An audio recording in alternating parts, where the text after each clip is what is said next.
Dear students, welcome back to my YouTube channel. आज का ये video 12th standard Maharashtra board subject Hindi सितंबर 2021 के क्वेश्चन पेपर का है। आज के इस वीडियो में हम व्यवहारिक हिंदी और व्याकरण का सॉल्यूशन देखने जा रहे हैं और इसके पहले पार्ट 1 का सॉल्यूशन वीडियो मैं चैनल पर अपलोड कर चुकी हूँ, जिसमें आपको गद्य विभाग, पद्य विभाग तथा विशेष अध्ययन ये सॉल्यूशन पार्ट 1 के वीडियो में मिल जाएंगे। और आज की वीडियो ये पार्ट 2 का वीडियो है, जिसमें आपको व्यवहारिक हिंदी तथा ग्रामर का सॉल्यूशन मिल जाएगा। तो बच्चों, वीडियो पूरी देखना और दोस्तों के साथ ज़रूर शेयर करना। आगे हम बढ़ते हैं विभाग 4 की तरफ, व्यवहारिक हिंदी। तो व्यवहारिक हिंदी में आपको देखिए पल्लवन, फीचर लेखन, मैं उद्घोषक और ब्लॉग लेखन, ये चारों पार्ट आपको दिए गए हैं।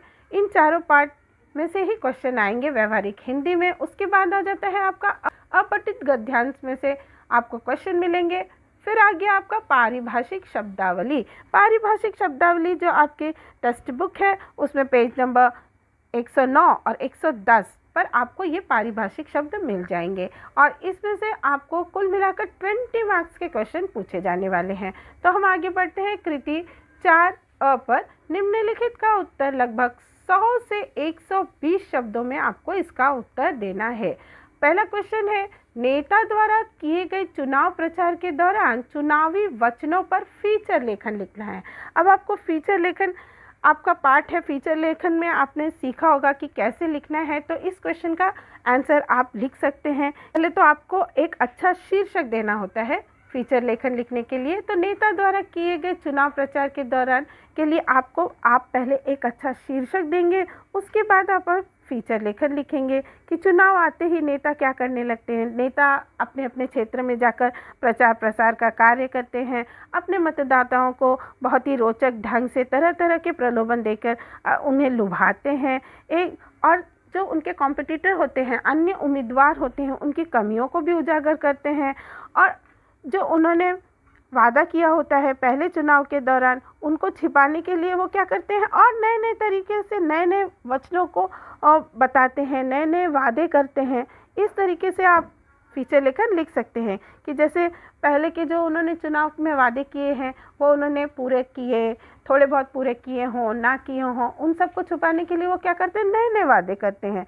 सड़कों का, नालियों का निर्माण करेंगे, विद्यार्थियों के लिए लैपटॉप देंगे, गरीबों को के लिए कम कीमत में अनाज देंगे, सरकारी अस्पताल का निर्माण कर, इस तरह से उन्होंने कई वादे किए होते हैं और वह उन्हें निभाते हैं, नहीं निभाते हैं। इस तरीके का जो है आपको फीचर लेखन तैयार करना है। आगे आपको देखिए ये पैसेज दिया है, पैसेज आपको पूरा पढ़ना है, पूरा संवाद पढ़ना है और संवाद पढ़कर समझकर उस पर आधारित जो है कृति कार्य करना है। तो हम कृति कार्य देखते हैं।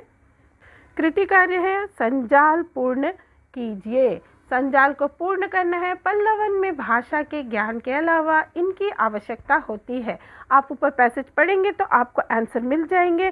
पहला आंसर है विश्लेषण, सेकंड है तार्किक क्षमता, थर्ड है अभिव्यक्तिगत कौशल्य, फोर्थ आ गया आपका संश्लेषण। नेक्स्ट आ जाता है आपका निम्नलिखित शब्दों के वचन बदलकर लिखिए। अच्छा, अच्छे, बच्चा, बच्चे, कहानी, कहानियाँ, कला, कलाएं। थर्ड क्वेश्चन है, संघर्ष करने वाला ही जीवन का लक्ष्य प्राप्त करता है। इस विषय पर आपको 40 से 50 शब्दों में अपने विचार प्रकट करने हैं। तो मनुष्य की इच्छाओं का कोई अंत नहीं है। यदि इच्छाओं को पूरा करना है तो मनुष्य को मेहनत तो करनी ही पड़ेगी। इस संसार में मेहनत व संघर्ष के बिना कुछ भी प्राप्त नहीं होता। विश्व के सभी महान व्यक्तियों ने संघर्ष को अपनी सफलता का मूल मंत्र कहा है। संघर्ष कभी व्यर्थ नहीं होता। जो लोग संघर्ष करते हैं उन्हें ही समाज में विशेष स्थान प्राप्त होता है। संघर्ष करने वाले लोगों को ही समाज अपना आदर्श मानता है। जो व्यक्ति जीवन में संघर्ष से पीछे नहीं हटता वह हमेशा अपना लक्ष्य प्राप्त करता है। इसके विपरीत जो व्यक्ति संघर्ष से घबराता है उसका जीवन दुख और निराशा से भर जाता है। इसके आगे हम देखते हैं, निम्नलिखित में से किसी एक का उत्तर 80 से 100 शब्दों में लिखिए। 2 क्वेश्चन दिए गए हैं, आपको चॉइस है, आपको एक ही क्वेश्चन करना है, मार्क्स आपको उस पर मिलेंगे 4। सूत्र संचालन के विविध प्रकारों पर प्रकाश डालिए। ब्लॉग लेखन से तात्पर्य क्या है। और इसके अलावा आपको देखिए यहाँ पर चॉइस दी गई है, आपको चॉइस दी गई है ये दोनों प्रश्न दिए गए हैं। इन दोनों प्रश्नों में से आपको कोई एक प्रश्न करना है। देखिए, इन दोनों प्रश्नों में से या तो आप कोई एक प्रश्न करेंगे या तो अथवा करके आपको दिया गया है सही विकल्प चुनकर वाक्य फिर से लिखिए। आपको 4 जो है फिलअप दिए हैं, उनमें से आपको सही विकल्प चुनकर लिखने हैं। आप या तो ये क्वेश्चन कर सकते हैं या तो ये क्वेश्चन कर सकते हैं। सूत्र संचालन के विविध प्रकारों पर प्रकाश डालना है। तो पहला क्या आ जाता है, शासकीय कार्यक्रम पर सूत्र संचालन। इसमें ऐसे कार्यक्रम में प्रोटोकॉल का बहुत ही ध्यान रखना पड़ता है। अतिथियों के पदों के अनुसार नामों की सूची बनानी पड़ती है। सेकंड आ गया आपका दूरदर्शन तथा रेडियो कार्यक्रमों का सूत्र संचालन करना। यहाँ पर सूत्र संचालन को क्या करना पड़ता है, दूरदर्शन तथा रेडियो पर प्रसारित होने वाले कार्यक्रमों की पूरी जानकारी होनी चाहिए। कार्यक्रमों की पूरी संहिता लिखकर तैयार करनी चाहिए, उसके बाद ही कार्यक्रम शुरू करना चाहिए। अब आ गया सामाजिक तथा सांस्कृतिक कार्यक्रमों का सूत्र संचालन। इस प्रकार के कार्यक्रम की सबसे पहली संहिता लिखनी होती है। सूत्र संचालन के लिए आवश्यक तत्वों का भी ध्यान रखना पड़ता है। इस तरीके से आप 80 से 100 शब्दों में इसका उत्तर लिख सकते हैं। इसके अलावा आ गया है आपका ब्लॉग लेखन से तात्पर्य क्या है। ब्लॉग लेखन से तात्पर्य क्या है, पत्रकारिता के क्षेत्र में ब्लॉग लेखन एक विशेष कला है। ब्लॉग लेखन अपने विचार व्यक्त करने के लिए एक आधुनिक व डिजिटल माध्यम है। ब्लॉग लेखन के माध्यम से हमें जो कहना है उसके लिए किसी की अनुमति लेने की आवश्यकता नहीं होती। ब्लॉग लेखन में शब्द संख्या का बंधन भी नहीं होता। हम अपनी बात को विस्तार से दूसरों के सामने रख सकते हैं। ब्लॉग, वेबसाइट, पोर्टल आदि डिजिटल माध्यम है। अखबार, पत्रिका या पुस्तक हाथ में लेकर पढ़ने के स्थान पर उसे कंप्यूटर, टैब या सेल फोन पर पढ़ना ही डिजिटल माध्यम कहलाता है। इस प्रकार का वाचन करने वाली पीढ़ी इंटरनेट के महाजाल के कारण निर्माण हुआ है। इसके कारण लेखक और पत्रकार भी ग्लोबल हो गए हैं। इस तरीके का आंसर आप लिख सकते हैं। आगे हम बढ़ते हैं, सही विकल्प चुनकर फिर से लिखिए। सबसे पहला है हमारा, सबसे पहला पल्लवन विवेक, बुद्धि और ज्ञान मानव की डैश संपदा है। तो इसमें आ गया आपका बौद्धिक संपदा है। स्नेहा ने डैश के पाठ्यक्रम के लिए प्रवेश लिया। आंसर है पत्रकारिता। कार्यक्रम की सफलता डैश के हाथों में होती है। किसके हाथों में होती है, सूत्र संचालक। आलेख या ब्लॉग लेखन में इस बात का ध्यान रखना पड़ता है कि उसमें डैश भाषा का प्रयोग हो, उसमें मानक भाषा का प्रयोग हो। आगे हमारा आ जाता है निम्नलिखित अपठित गद्यांश पढ़कर कृतियाँ पूर्ण कीजिए। यह आपका अनसीन पैसेज का सेक्शन आ गया। अब आपको ये जो पैसेज है इसको पढ़ना है, दिए गए गद्यांश को ध्यानपूर्वक पढ़ना है और पढ़कर दी गई कृति कार्य को पूर्ण करना है। तो हम आगे कृतियाँ देखते हैं कि इसकी कृतियाँ क्या दी गई हैं। निम्नलिखित कृति पूर्ण कीजिए। लड़का वार्तालाप करने वालों के पास इस तरह खड़ा हुआ। अब आपको ये कृति कार्य पूर्ण करना है। तो ये कृति का आंसर आपको कहाँ मिलेगा, पैसेज में। हम पैसेज में आंसर ढूंढेंगे। वह एकदम बात करने वालों के पास आकर खड़ा हुआ, हाथ जोड़े, माथा जमीन पर टेका, चेहरे पर आश्चर्य और प्रार्थना के दयनीय भाव। देखिए ये जो है ये आपका आंसर हो गया। पहला क्या है, उसने हाथ जोड़े, माथा जमीन पर टेका। तीसरा है चेहरे पर आश्चर्य और चौथा आ गया आपका प्रार्थना के दयनीय भाव। सेकंड है निम्नलिखित शब्दों के लिंग बदल कर लिखिए। माता जी, माता जी का आपको लिंग परिवर्तन करना है। तो माता जी का हो गया पिताजी। विदुषी यानी विद्वान, यहाँ पर दिया है लड़की, लड़का। विद्यार्थिनी यानी विद्यार्थी। ये लिंग बदल गया, आपके लिंग परिवर्तन आपका हो गया। नेक्स्ट आता है आपका छात्र जीवन में अनुशासन का महत्व। इस विषय पर 40 से 50 शब्दों में अपने विचार लिखने हैं। आपको यहाँ पर भी पर्सनल रिस्पॉन्स का क्वेश्चन है और आपको अपना पर्सनल रिस्पॉन्स 40 से 50 शब्दों में लिखना है। सभी के जीवन में अनुशासन का बड़ा ही महत्व रहता है। अनुशासन का पालन किए बिना हम कभी भी एक सफल व्यक्ति नहीं बन सकते। और जब बात विद्यार्थी जीवन की आती है तो अनुशासन का महत्व और भी कई गुना बढ़ जाता है। अगर कोई विद्यार्थी समय का सदुपयोग कर खुद को अनुशासित करता है तो वह अवश्य ही सफलता की सीढ़ी को चढ़ता है। अनुशासित रहकर विद्यार्थी नियमों का पालन करना सीखता है। अनुशासन का पालन करके ही वह आगे चलकर एक आदर्श नागरिक बनता है। आदर्श नागरिक बनने के बाद ही वह समाज के एक अच्छा उदाहरण बन सकता है। इतना ही नहीं, आदर्श नागरिक बनकर वह अपने देश को भी कई प्रकार से लाभ पहुंचाता है। इसीलिए बहुत ज़रूरी है कि हम अनुशासन के महत्व को समझें, इसे अपने जीवन में लागू करें और बिना अनुशासन से हमारे जीवन का कोई महत्व नहीं है। ई विभाग आ गया हमारा। निम्नलिखित में से किन्हीं 4 पारिभाषिक शब्दों के हिंदी शब्द लिखिए। देखिए यहाँ पर भी आपको ऑप्शन मिलते हैं। आपको 8 शब्द दिए गए हैं, 8 वर्ड्स आपको यहाँ पर दिए गए हैं, जिसमें से आपको किन्हीं 4 के पारिभाषिक शब्दों के हिंदी शब्द लिखने हैं। तो आपको यहाँ पर मार्क्स भी कितने मिल जाएंगे? 4 मार्क्स। और ये पारिभाषिक शब्द आपको कहाँ पर मिलते हैं? आपको पेज नंबर 109 और 110, पेज नंबर 109 एंड 110 पर अगर आप देखेंगे तो कुल मिलाकर 80 शब्द हैं। अगर आप इन्हें पढ़ लेंगे तो आपको 4 मार्क्स ज़रूर मिल जाएंगे। तो हम शुरू करते हैं।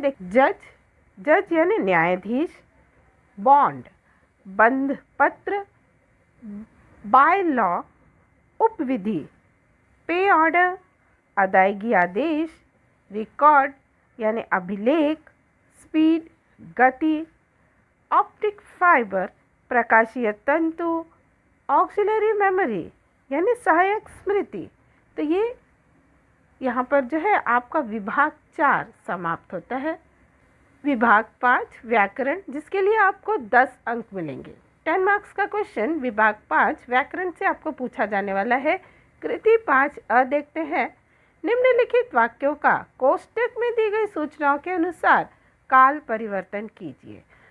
कोई 2, यहाँ पर भी आपको चॉइस मिलती है। आपको 4 वाक्य दिए गए हैं, जिसमें से आपको 2 करने हैं। लेकिन बच्चों आप चारों के चारों पूरे वाक्य करना, क्योंकि कभी कभी अगर गलती होती है तो दूसरा जो वाक्य अगर आपने सही किया है तो उस पर आपको मार्क्स मिल जाएंगे। इसलिए इसमें से कोई भी आप छोड़ेंगे नहीं, आप चारों के चारों करने की पूरी कोशिश करेंगे।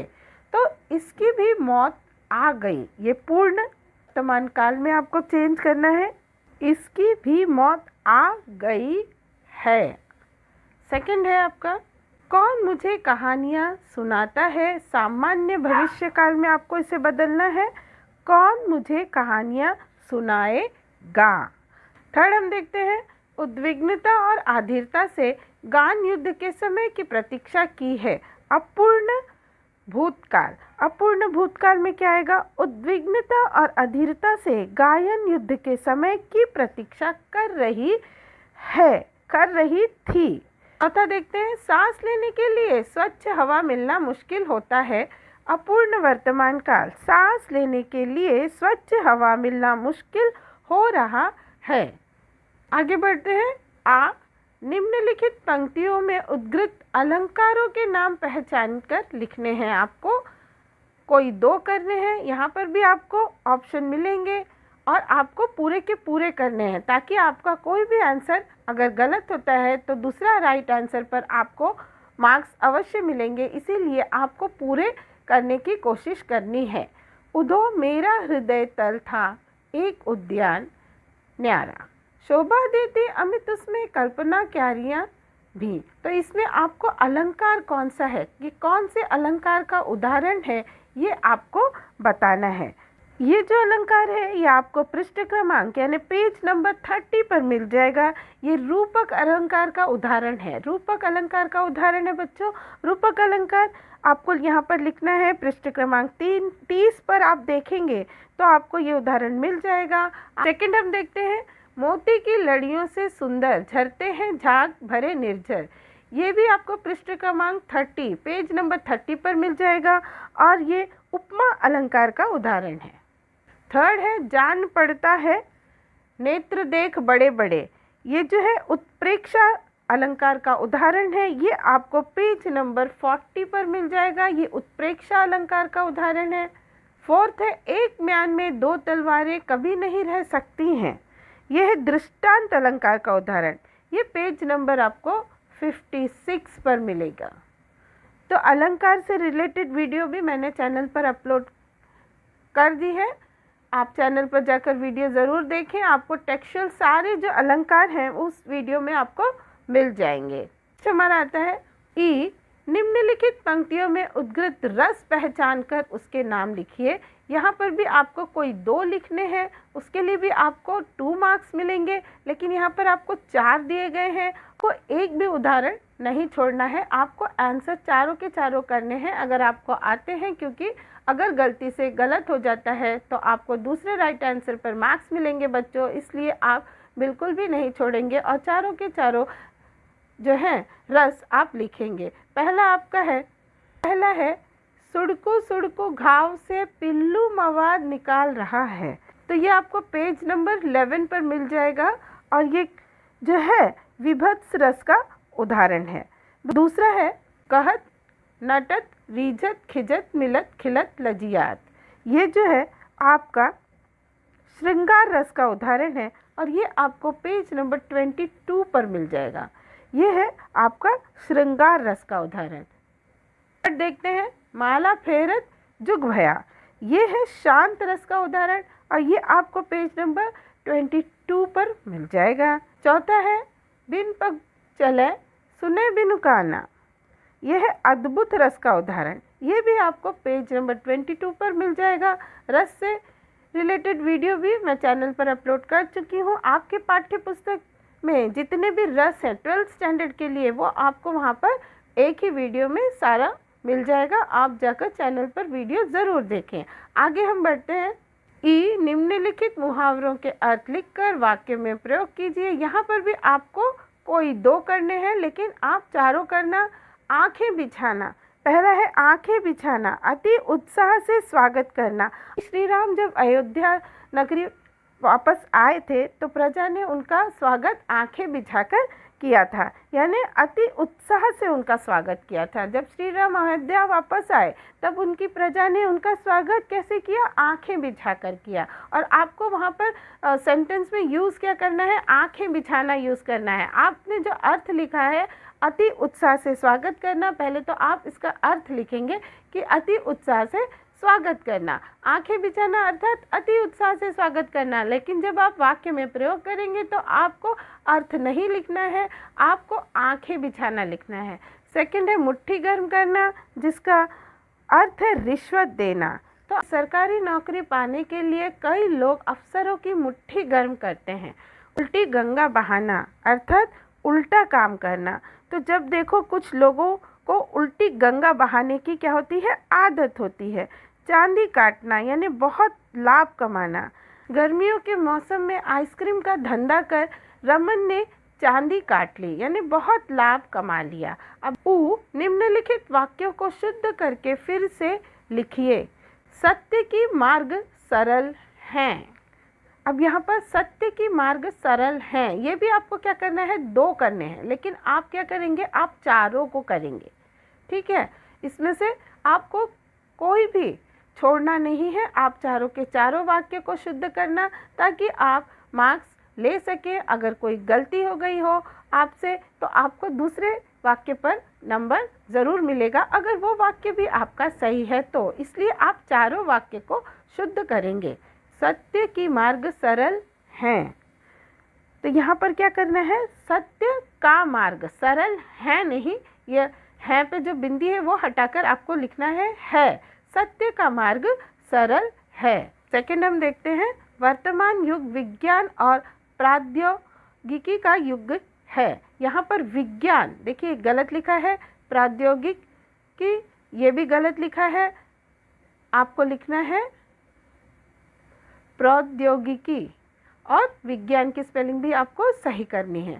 थर्ड आपका आता है, यह मानव स्वास्थ्य के लिए हानिकारक है। यहाँ पर आपको स्वास्थ्य की स्पेलिंग भी सही करनी है और हानिकारक भी गलत लिखा है, इन दोनों को सही करके लिखना है। ये मानव स्वास्थ्य को आप इस तरीके से सही करेंगे और हानिकारक में छोटी ही की मात्रा लगाएंगे। अब आ गया आपका लास्ट, वह स्वर्ग का अमृत है। स्वर्ग का अमृत है, तो यहाँ पर आपको स्वर्ग और अमृत को सही करना है। सही करके लिखेंगे वह स्वर्ग का अमृत है।